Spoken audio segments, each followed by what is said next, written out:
Bonjour François Moreau. Bonjour. Vous êtes président d'LHH Altedia. Vous nous avez parlé dans une précédente interview des enjeux RH, il en avait 5 au total, pour réussir la transformation d'une entreprise. Et vous aviez insisté sur l'importance des politiques de mobilité. Alors pourquoi est-ce si important ?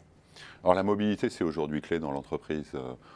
On voit ces business models qui se transforment très profondément, impact de la révolution digitale, impact de la robotisation, impact de l'introduction de l'intelligence artificielle, et on voit que les compétences d'aujourd'hui ne seront pas forcément les compétences de demain.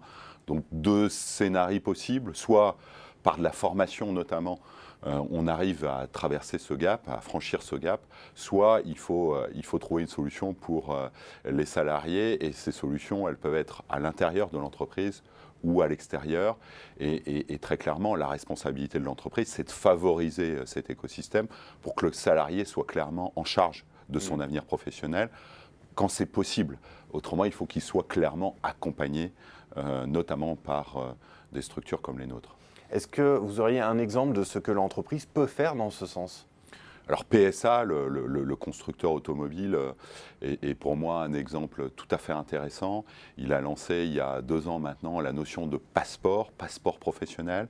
Donc les salariés qui sont sur les sites industriels, qui sont très attachés finalement à leur bassin d'emploi, mais aussi bassin de vie, qui sont intéressés par quitter PSA. PSA s'engage d'abord à les former, identifier l'entreprise d'accueil et de faire en sorte que la transition finalement entre PSA et l'entreprise d'accueil se passe de la meilleure façon possible. La formation est cofinancée à la fois par PSA et la puissance publique. Et surtout, ce qui est intéressant de noter, c'est que si la reconversion ou si l'atterrissage dans l'autre entreprise ne se passerait pas correctement, le salarié a la possibilité de revenir dans les effectifs de PSA. Et typiquement, pour moi, c'est ce type de démarche qu'il faut encourager à l'avenir. Mais on s'interroge quand même, qu'est-ce que l'entreprise, PSA en l'occurrence dans votre exemple, a à y gagner? Où est le retour sur investissement? Je pense que ça va vers une démarche à la fois de responsabilité sociale et puis d'entreprise qui décide de mettre les salariés au cœur de leur avenir professionnel et pour cela de les accompagner. On voit bien que la France a vécu un certain nombre de restructurations qui ont été souvent mal vécues à la fois par les salariés eux-mêmes, la puissance publique.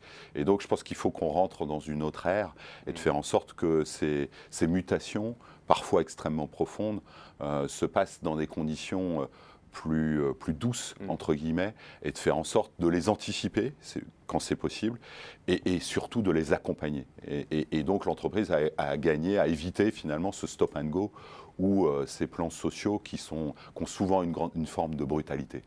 Eh bien, merci beaucoup François Moreau pour cet éclairage sur l'importance des politiques de mobilité à mettre en place dans les entreprises. Merci. C'est moi qui vous remercie.